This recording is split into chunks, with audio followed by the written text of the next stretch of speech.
Hello friends, hi नमस्कार। Welcome to my YouTube channel let's do and learn. Guys, आप सभी का हमारे यूट्यूब चैनल में बहुत बहुत स्वागत है। और आज मैं बात करने वाली हूँ संस्कृत सब्जेक्ट के बारे में। और जो ये संस्कृत का सब्जेक्ट है, चैप्टर जो मैंने 1 लिया है, ये चैप्टर जो है हमारा बीटीसी थर्ड सेमेस्टर, यानी कि जो बीटीसी का बदला हुआ नाम है डीएलएड के थर्ड सेमेस्टर का ये संस्कृत का पहला चैप्टर है। दोस्तों, इसको हम डिटेल में यहाँ पर पूरे पाठ का अध्ययन करेंगे। तो दोस्तों, आइए चलते हैं, जान लेते हैं कि संस्कृत पढ़ाने के क्या उद्देश्य हैं पहले पाठ में। तो दोस्तों, संस्कृत पढ़ाने के क्या उद्देश्य हैं? संस्कृत के वर्ड से परिचित कराना, ध्वनियों के लिखित रूप की समझ को विकसित करना, स्वर और व्यंजन के अंतर को पहचानने में इनको समर्थ बनाना, ध्वनियों के उच्चारण स्थान से उनके निश्चित स्थान की समझ को विकसित करना, संस्कृत में उच्चारण स्थान के कौशलों को विकसित करना। नेक्स्ट है, आइए विषय विस्तार की बात करते हैं। तो विषय विस्तार पे क्या है कि ध्वनि भाषा की सबसे छोटी इकाई है। दोस्तों, ये कई बार एग्ज़ाम में प्रश्न पूछा गया है कि भाषा की सबसे छोटी इकाई ध्वनि है।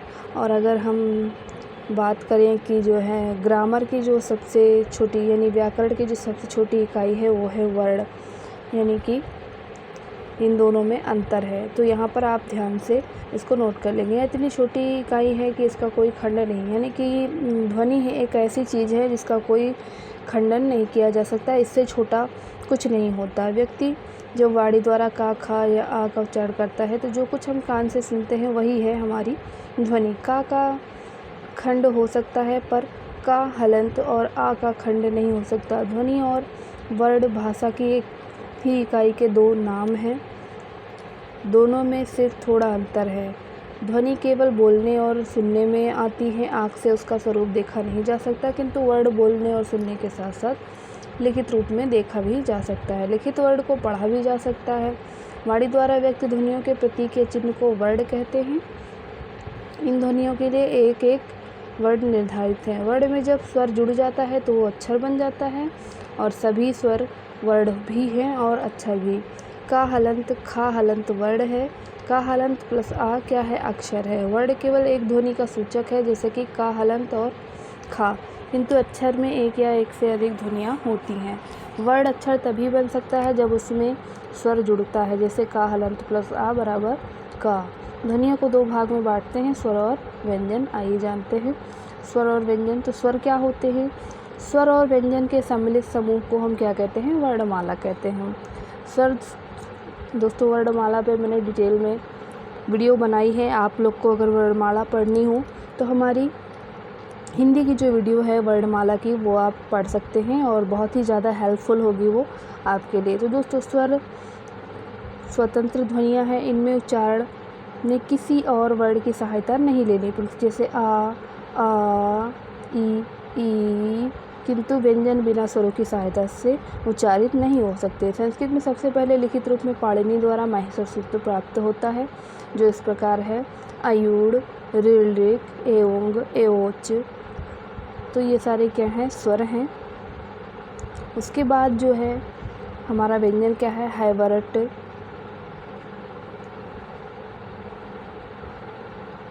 लड़, झभय, घटदस, जब गड़दस, खपछट,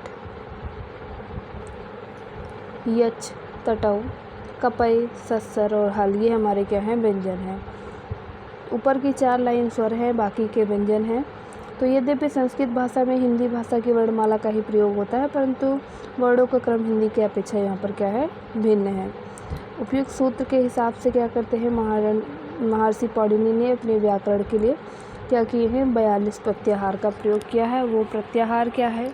अक, अच, अट, अण, अड़, अम, अल, अश, इक, इच, इड़, इक, एंग, एच, एच, खय, खर, डम, चय,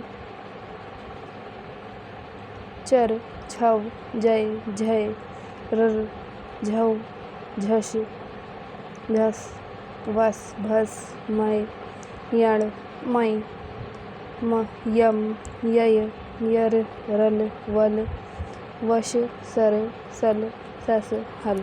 तो ये सभी क्या हैं, 42 प्रत्याहार हैं। इनको भी आपको लर्न करना होगा, इससे भी क्वेश्चंस बनते हैं। इनको बनाने के लिए कुछ नीचे उदाहरण दिए गए हैं, तो इसको आप देख सकते हैं। अ का क्या मतलब होता है, आ ई उ री ले, इनके अंतर्गत ये वर्ड आते हैं, यानी कि आ से लेकर इनमें अंतिम हलंत का लोप हो जाता है, यानी इसको नहीं गिना जाता। जो अंतिम वाला होता है का वर्ड, उसको नहीं गिना जाता है। आ यू री और ले, ये जो हमारे 14 जो माहेश्वर सूत्र हैं उनमें से ये लिए गए वर्ड हैं। शिक्षक क्या करेंगे, इन्हीं को विशिष्ट रूप से क्या करेंगे, वर्डों को पढ़ाएंगे अच्छे से। इसके बाद यहाँ पर गतिविधि है, गतिविधि से हमारा कोई वो नहीं है। आगे हम चलते हैं, आगे है हमारा वर्णमाला। तो दोस्तों वर्णमाला में क्या है, स्वर क्या है, अ आ ई उ री, ए ऐ ओ औ अन अह री। तो दोस्तों यहाँ पर ये क्या है, ये एक ज़्यादा है, यानी कि यहाँ पर अगर हम हिंदी वर्णमाला की बात करें तो यहाँ केवल आह तक है, लेकिन यहाँ पर एक ल भी आता है। और अब व्यंजन की बात करें तो का ख ग घ चा वर्ण, खा टा ता पा, यानी कि यहाँ पर ये स्रातक होता है। तो आइए चलते हैं आगे। वर्णमाला को हमने देख लिया। अब ध्वनियों में उच्चारण का स्थान क्या है, तो ध्वनि के उच्चारण स्थान क्या है, आइए जानते हैं। आ जो होता है वो, और का खा ग घ अंगा और हा, ये सभी क्या हैं, कंठ हैं, यानी कंठ से बोले जाने वाले वर्ड हैं। ई ये और चा वर्ग जो है, और ये साथ ही साथ या और सा, ये क्या है, हमारे तालु हैं, इनको तालव्य वर्ड बोलते हैं। ऋण टा वर्ग और रा शा ड़ा और डा, ये मूर्धा हैं, इन्हें मूर्धन्य हम बोलते हैं। और साथ ही साथ इसके अलावा ता था दाधा ना लासा, ये हमारे क्या हैं, ये हमारे दांत से बोले जाने वाले वर्ड हैं, जिनको हम दंते बोलते हैं। और डा और ऊ की बात करें, और साथ ही पा फा बा भा मा, ये हमारे होठ से बोले जाने वाले हैं, इसलिए इनको हम ओष्ठी वर्ड बोलते हैं। ए और ए, ये हमारे कंठ और तालु दोनों से मिलाकर बोले जाते हैं, इसलिए इनको कंठ तालव्य बोलते हैं। नेक्स्ट है हमारा ओ और औ, तो ओ और औ क्या है, हमारे कंठ और ओष्ठ को मिला के बोले जाते हैं, इसलिए इसको यहाँ पर कंठोष्ठ बोलते हैं। नेक्स्ट है हमारा अकुह विसर्जनीय नाम कंठा, इस ये कंठ का जो है सूत्र है। और उपपदमानीय नाम ओष्ठो, तो ये हमारा ओष्ठ वाला जो है वो सूत्र है। जिह्वा मूल्य से जिह्वा मूलम, ये हमारा जो जिह्वा से बोले जाने वाले वर्ड हैं।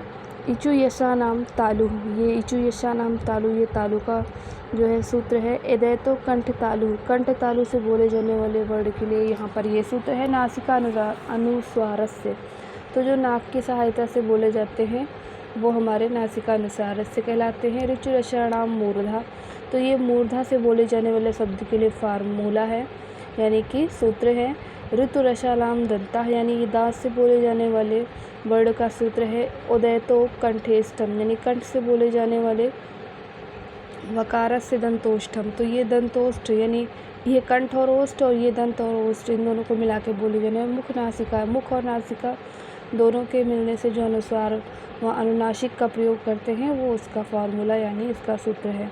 जिस स्वर या व्यंजन का उच्चारण कंठ से होता है उन्हें कंठ ध्वनि कहते हैं, जैसे ये इतने सारे हो गए। अब नेक्स्ट है जिस स्वर या व्यंजन का उच्चारण तालु से, तो दोस्तों ये तो फार्मूला के अकॉर्डिंग से हो गया ये सारी चीज़ें। अब हम चलते हैं आगे और अब जानकारी प्राप्त करते हैं प्रयत्न की। तो दोस्तों प्रयत्न क्या होते हैं, वर्णों के उच्चारण में वक्ता को जो चेष्टा या प्रयास करना पड़ता है उसे हम क्या कहते हैं, प्रयत्न कहते हैं। या दो प्रकार के होते हैं, बाहें और अभ्यांतर। तो अभ्यांतर की बात करें, ध्वनि निकलने से पहले मुख में जो चेष्टा होती है उसे अभ्यांतर प्रयत्न कहते हैं। या 5 प्रकार के होते हैं। पहला है स्पृष्ट, इसमें जिह्वा उच्चारण स्थानों का स्पर्श करती है। इसके अंतर्गत वर्णों के 5 वर्ग आते हैं, इन्हें स्पर्श वर्ण भी कहते हैं। जैसे कप का चा टा ता पा वर्ग सुगम करता बच्चों से उसका उच्चारण शुद्ध रूप में करवाकर इसे स्पष्ट कर सकता है। ईशत स्पृष्ट, इसमें जिह्वा उच्चारण स्थान का थोड़ा सा स्पर्श करती है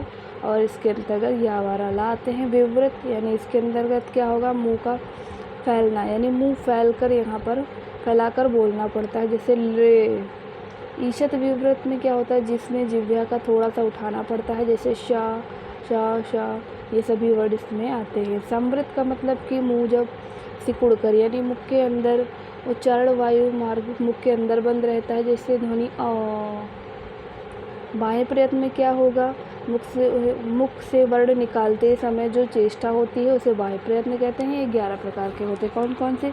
विवार, संवार, श्वास, नाद, घोष, अघोष, अल्पप्राण, महाप्राण, उदांत, अनुदांत, स्वरित, ये सभी क्या है हमारी बाह्य प्रयत्न है। विवार में क्या होता है, इसमें स्वर तंत्रियाँ पूर्णतः खुली होती, जैसे का, च, ट, त, प वर्ग का पहला अक्षर। संवार में क्या होता है, स्वर तंत्रिका पूर्णतः बंद हो जाती है, जैसे इस वर्ड का तीसरा अक्षर क्या है, गा, ज, द, ये सभी क्या है तीसरे अक्षर है। श्वास में क्या होगा, इसमें ध्वनियों का उच्चारण बिना किसी बाधा के होता है, जैसे धा, फा, ठा आदि। नाद में क्या होता है, इनमें स्वर तंत्रियों में कंपन होता है, जैसे मा, णा, ना। अघोष में क्या होता है कि स्वर तंत्रियाँ एक दूसरे से अलग प्रथम, द्वितीय और सा हो जाती हैं। सघोष का क्या मतलब होता है, स्वर तंत्रियाँ एक दूसरे के नज़दीक होती हैं तथा कंपन होता है।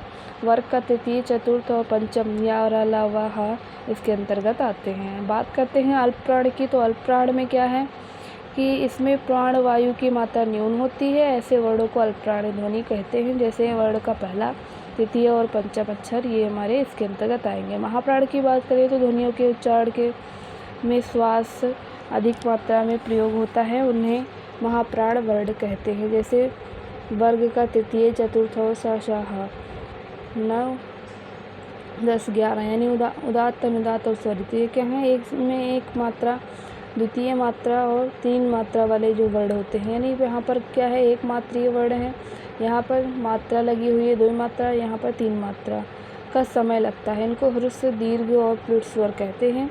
जिन स्वरों के उच्चारण में कम समय लगता है उन्हें ह्रस्व बोलते हैं, उससे अधिक समय लगता है दीर्घ बोलते हैं, और इन दोनों से अधिक समय और खींच कर बोलने पर जो उच्चारण किया जाता है उसे प्लुत स्वर यहाँ पर हम कहते हैं। तो उम्मीद करती हूँ आपको आज का ये वीडियो पसंद आया होगा, और वीडियो पसंद आई हो तो प्लीज़ गाइज़ आप सभी हमारे वीडियो को लाइक करें, शेयर करें, या इस चैप्टर का जो क्वेश्चंस है ये भी आप नोट डाउन कर सकते हैं, और इनके थ्रू आप क्या कर सकते हैं, अपना इम्प्रूवमेंट कर सकते हैं। आने वाली वीडियो में मैं चैप्टर नंबर 2 लेके आऊँगी, और चैप्टर नंबर 2 में क्या है, संधि प्रकरण है, यानी संधि के जो प्रकार हैं, नियम हैं, इन सभी के बारे में यहाँ पर डिटेल में स्टडी करने वाली हूँ। गाइस, जिन लोगों ने अभी तक हमारे यूट्यूब चैनल को सब्सक्राइब नहीं किया है उन सभी से रिक्वेस्ट है हमारे यूट्यूब चैनल को सब्सक्राइब कर लें, बेल आइकॉन भी प्रेस करें, ऑल वाली प्रेस करें, ताकि सभी नोटिफिकेशन आपको टाइमली प्राप्त हो सके। और अगर आपके कोई सवाल हैं तो प्लीज़ कमेंट सेक्शन में कमेंट करके अपने सवाल हमसे ज़रूर डिस्कस करें। Thank you for watching, have a nice day.